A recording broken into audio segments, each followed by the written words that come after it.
The thoughts, views, and opinions expressed on Gapseed are solely those of the cast members that express them. This show's target audience are those with varying sense of humor, ranging from but not limited to slapstick, self-deprecating, observational, witty, dry, dark, lewd, and sometimes crude. This show is not for people that lack the basic understanding of a joke, agreeing to disagree, or sarcasm. Despite its playful appearance, Gapseed and all related content is not for children, people in their feelings, and well, the intellectually deficient. If you still choose to indulge in the following content and find something that 1. You relate to, or 2. Offends you, be sure to express it in the comment section or tag us in your rant on our socials.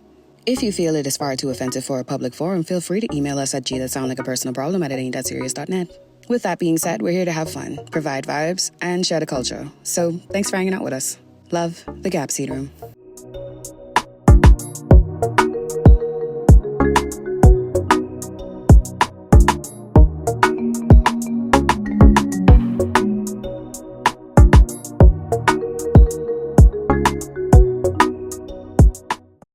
Mental health is a pretty common topic that bounces all around the diaspora.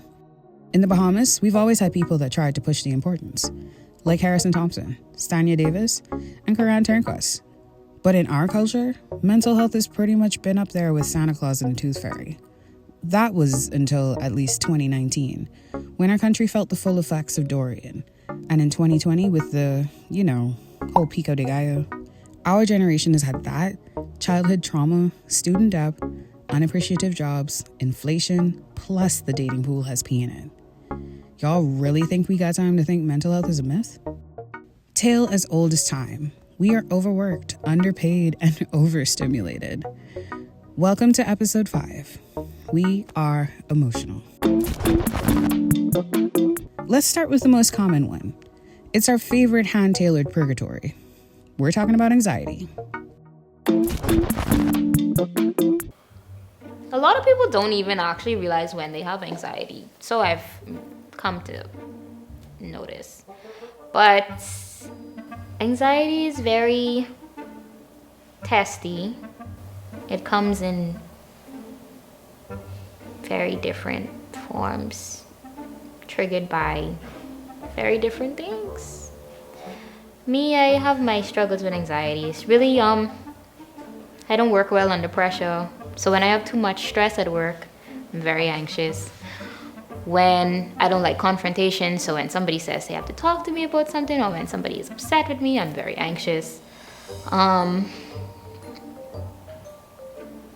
I don't like having hard conversations. So when I have to initiate a hard conversation, I'm very anxious. I have it. The only time I have anxiety is if I have something to do the next morning. And you can't sleep. And I won't sleep. That's the only time I actually get anxiety. If I stand up Like if I have to travel for like 6 o'clock in the morning, I'll never sleep. You sleep on the plane. Because I hate the idea of being late for something or missing something. Anxiety is a very real thing, right? And it can come up in so many different forms. It's something that can show up in a lot of different forms. And it can come in social ways, it can come in ways of self, it can come out in physical ways. But anxiety is just something that it's something different for everyone. And I think it's a very real thing that people don't really put enough attention on. And I know that sounds like a dead horse because a lot of people say that, but I think people don't understand how much anxiety holds them back from being great. I don't really get too anxious though, to be honest with you. I mean, it's just something you have to learn to deal with. You gotta let it stop. I feel like people let it stop them too much though. Like, sometimes you just gotta do it. Like if you're doing anything, you could be scared. It's like, I feel like they make it loud, like, it ain't normal to be scared. I have high functioning anxiety. The minute you say to me, I need to talk to you, I lose my mind. So I have high functioning anxiety. I'm the first to say that. I think a lot of Bahamians don't realize that they have it. I think a lot of Bahamians feel like that's just their spidey sense. That's not a spidey sense. You have anxiety. You don't have a superpower. You're scared. And I feel I feel like a lot of people need to deal with it. I have high anxiety with a lot of stuff. You can't tell me anything without me being scared, but it's something I'm trying to deal with, and I feel like we gotta come to the table and admit these things, because Bahamians are not good with mental health. We're not good with admitting our weaknesses. We're not good with admitting that we're flawed. We're not good with admitting that we're not 100%. So anxiety is one of those things that I think we need to work on, and just say, hey, I'm not okay. I'm not okay when certain things happen, and that's fine, and I'm not alone. So anxiety is a real thing in Bahamian culture, and we never want to talk about it. I feel like it's not brought up as much as it should be. And I also feel like there are two sides to it. You have people who are actually suffering from anxiety and mental illnesses, and then you have people who just want to flaunt it for social media, sadly. Anxiety. I got it. That have a chokehold on me. Sometimes literally. Nice is coming though. Fun fact. It's a fun fact. Sometimes an actual chokehold be beating my Yeah? You gonna see a doctor, that's what you don't need to do. This anxiety is chronic, but this ass is iconic. Wow. Anxiety, I think everybody should acknowledge that everybody has anxiety. However, we should stop treating anxiety as if everybody don't have anxiety. That's what I'm saying. It's like you can't use it as an excuse for everything. I see people just like riding a wave like depression. They treat depression like it's a wave that they should ride. Road wave specifically. So all it takes is a big crowd with me. Big crowd, and I can't handle it. I think that might actually get like anxiety. When I start like shaking, it's big. Yeah. And if you're trying to be dead normal, trying to give the money to the people and just like I want to rob the place. I feel like people put too much pressure on themselves for stuff.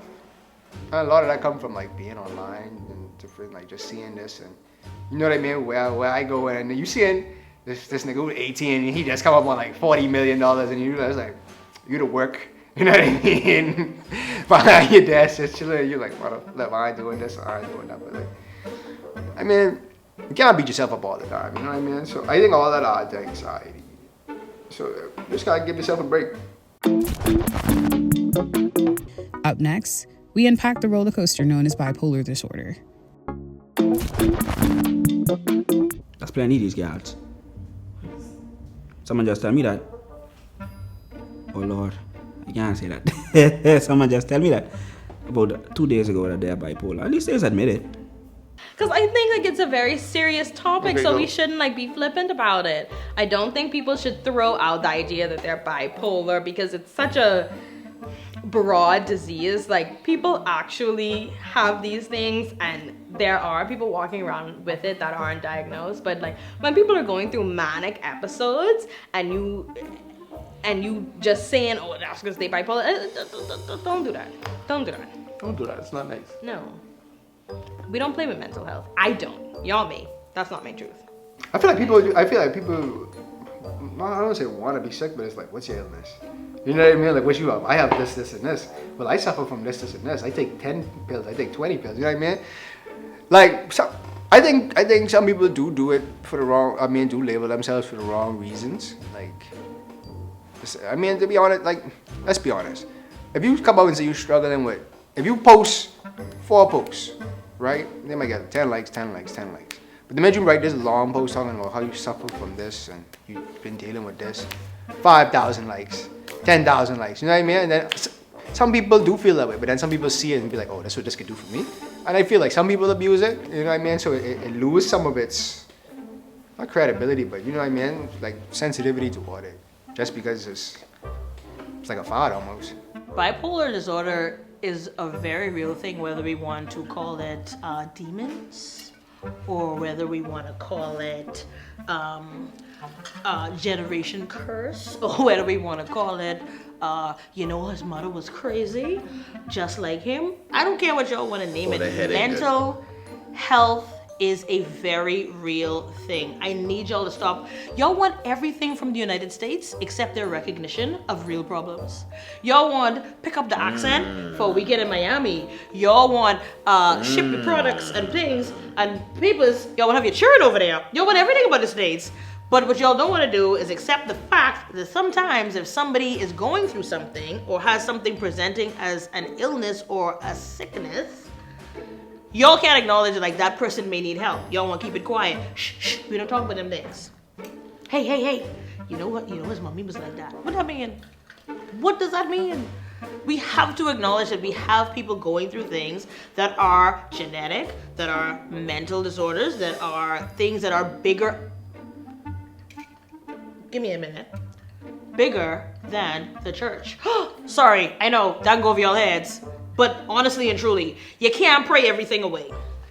Bipolar is a serious disease, mental disease, that y'all should stop treating it like it's something cute. Because everybody and their mother have bipolar depression, apparently. Everybody have depression. Y'all treat it like it's some cute I bipolar. I go into Wendy's thing, get my order right. They know I bipolar. How? You're not bipolar. What doctor you been to see? I wish people would stop self-diagnosing and actually get diagnosed, because everybody thinks mental illnesses are friggin' coats to put on. Everybody's bipolar and, oh, I'm depressed because you had a terrible day today, and everybody. Nah. There are people that have to be medicated because of the fact that they are actually bipolar.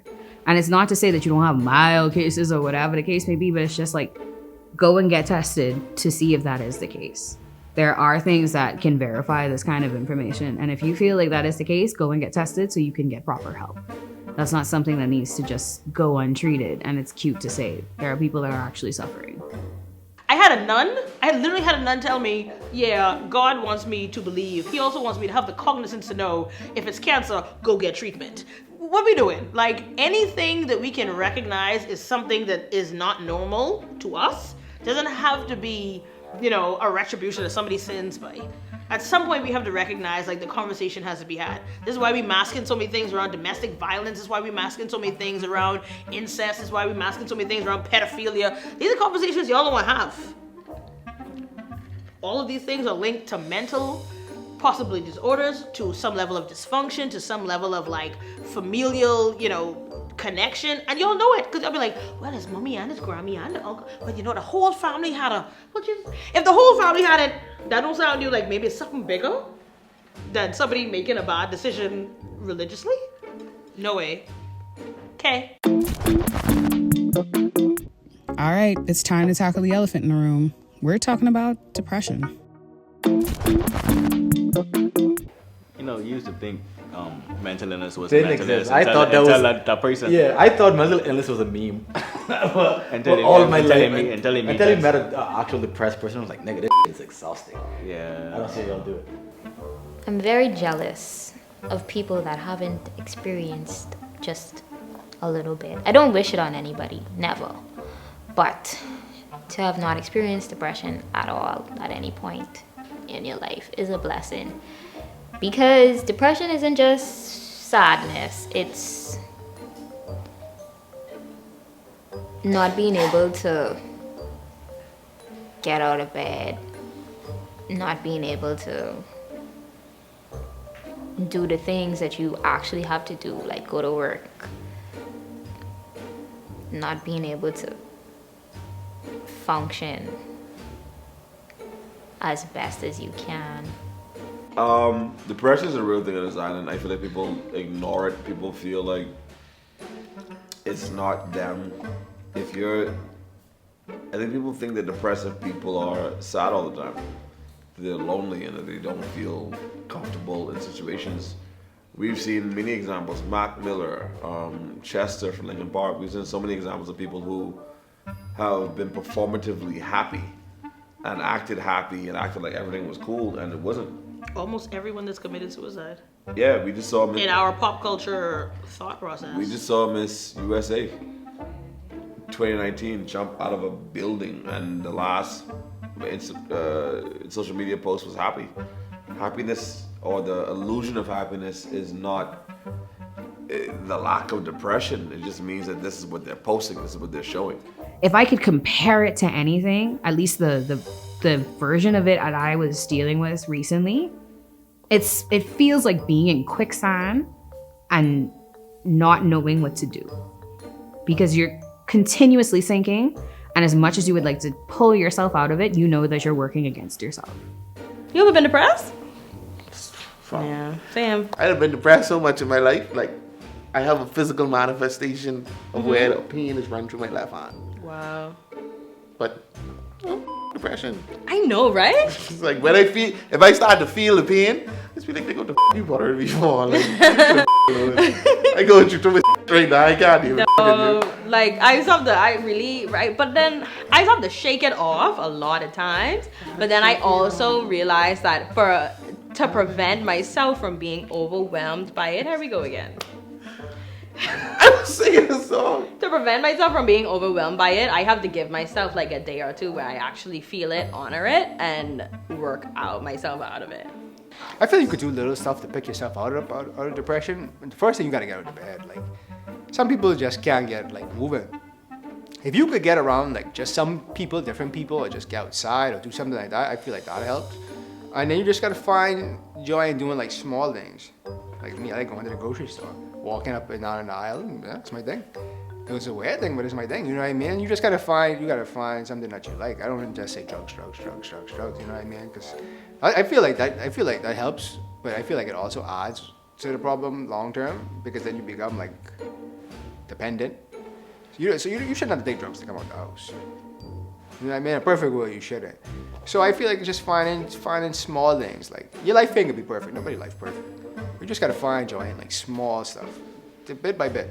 Like depressed. People call sad depressed these days. Like, They call everything depressed. you know this, you just having a bad day and you're like, oh, I'm depressed. That's No, what I'm you saying. ain't- That's what I'm you ain't saying. depressed. You're That's what I'm sad. saying. You're People having a call tough it, time. they like I said, they put mental illnesses on like jackets, and they just, oh, I depressed, and oh, I have ADHD because I can't focus. I don't feel like focusing. yeah, on this I meeting. like, I tired. and then depression, like I said, I thought it was a meme for like years. I just like, Until you come across it. just stop being sad, bro. Like, what are you doing? So simply stop being sad, and then Until you actually come across came someone across it. who straight up breaks down, and then it's like, I don't think I've ever been depressed, but I know of people that were. It's very difficult to get through, or very difficult to assist somebody who is depressed, because you don't know what to do, like what could trigger them, what could help them, or so sometimes you just try to just be there, sit there and be quiet. That's it. I think that we have to acknowledge depression for what it is, and we have to allow people to be open enough to say, I'm depressed, I'm not happy, I'm not okay. And Bahamians are not good with mental health. We're not good with allowing people this space to say these things. And I feel like until we're there, we're gonna see suicides, we're gonna see murder-suicides, some of these niggas on this road are sad and don't know they're sad, but it takes them killing someone and then themselves for us to be like, what was wrong with him? And what was wrong with him was depression. Or what was going on? If we don't start dealing with trauma on this island, I think we still don't look at it as what was wrong with them. We No, still we looking at what she do. yeah. Like, we still out here on some like looking at the event. We're not looking at the things that was happening in the background about it. And like that's crazy. You sent me a post the other day about the young lady who was making a comment on, what's the rapper's name? Who was thinking about committing suicide December 2020. Muslim rapper, beautiful wife, beautiful kids, tattoos. Oh gosh, what's his name? You just sent me the post. You know, Yes, Kevin Gates. Kevin Gates. Right. Yeah. And he had an interview where he was saying, it was so hard for him to come home sometimes. Because he's like, I'm coming home and it's like, I know I take care of the home and I'm doing all this, but I never felt seen. I never felt understood. I never felt represented. I never felt celebrated, was his word. He never felt celebrated. And so sometimes, like, you see people doing all these things, you think they have wealth, you think they have, like, celebrity, you think they have happiness. But, like, the simple things that they need or want, they're not getting. And that pushes them to a place that if they're already, like, kind of battling through on the whole. Anyhow. I believe in mental exercises, and those are given to you by therapists, and you can find things that can help you do that work. But I think going to seek help is the most important thing. Like I have to do that, or else I will just not be myself. You can't shake off depression though. Really? That's don't think that's very responsible of us to say. Shake You had a off TikTok depression. sound from the Boondocks where it was like, I'm sick of this shit. You came back to life again? I'm just gonna have to kill your ass all over again. Well, let's do it, nigga. Yeah, the let's do it, nigga, is that's you me and in your depression. depression. That nigga up all the time, bro. Oh, It's like, man. bro, you think you coming to me? I winning. Really and truly, bro. I like, winning. I'm a win. That's one thing I'm gonna do is I'm a win. Be kind to everybody, because you never know what's gonna be somebody's last straw or what they're actually dealing with or faced with in their personal lives. Depression's real. Anxiety is real. All y'all there who talking about drink Cerecy and sleep on it, I need y'all to just stop. That whole notion of, well, our grandparents never had these things. Yeah, they did. They was doing the same things back then too, just a different way. Y'all look at our alcohol culture around here. I can leave it right there for y'all. All right, that's enough. Let's talk about a remedy. Hop in, losers. We're going to therapy. Boy said the best line ever in terms of therapy. I don't know how I feel. I have mixed emotions about therapy. I don't feel like I need it personally. Boy said, and I quote, picture me paying somebody to be there for me. That's kind of what it feels like. You paying somebody to just like listen to your problems or whatever. But I feel as if people need somebody to talk to. People that don't have somebody to talk to should find somebody to talk to at the end of the day. My sister told me, she was like, when you go to your first therapy session, 9 times out of 10, you probably get freak out. What do you mean freak out? Because the person is probably going to tell you something which you could... Like give you a diagnosis? Right. That's so irresponsible for them to give you a diagnosis one session in. But the thing is like, I tell her, like, in the last 4 years, the therapist probably only can expand on shit I already know.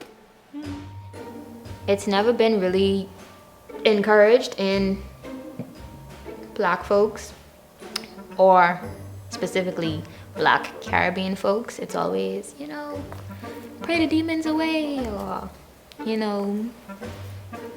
you good regardless. Why you crying? You have so much to be thankful for. Stuff like that. But I think even the healthiest of people should, in their heads at least, the healthiest of people mentally or emotionally should seek therapy just to learn a bit more about themselves. I recently started therapy and it's been very enlightening thus far.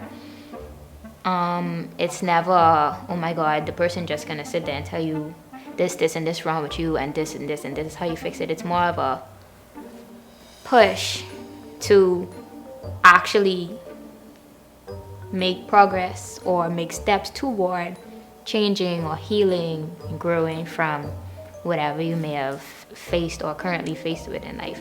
So I think if you're struggling with something mentally, emotionally, or anything like that, bad habits, low self-esteem, all that other stuff, you should definitely seek out therapy. Go to therapy, I love it. I was always a doubt of therapy because I just forgot. Ain't no one can tell me about myself what I don't know. And then I went. And then sometimes just hearing a second opinion without it being like a judgeful one is truly a good thing. And then sometimes a lot of things you think might actually be correct. Because not to say the therapist is right. You get the validation. Yeah, you pretty much get validation that, hey, maybe I wasn't bugging. Yeah. That I thought this way or I think this way. Maybe there's some rooted cause or root problem in me to think this way. So Maybe it is me. Yeah, maybe I am normal. Maybe I'm not weird for thinking that, I should do this or do that. Therapy's, it's alright, man. Do it. Try it. It's inexpensive, it's accessible, and it's, Try it at least twice. I wouldn't say once, but try it at least twice. I should try it a couple of times, to be honest. At least twice. The first time, just to get to know you. Yeah, the first time is to like basically take because it's a new experience to just sit there and, especially a stranger, to just vent. But by the second time, you kind of like okay, be cool now. We know we come here to talk about what my issues are. Once a girl tell me she needs something, if you tell me, hey, I need this, for me to be this or for me to be okay, baby girl, get that. I'll assist you in getting that.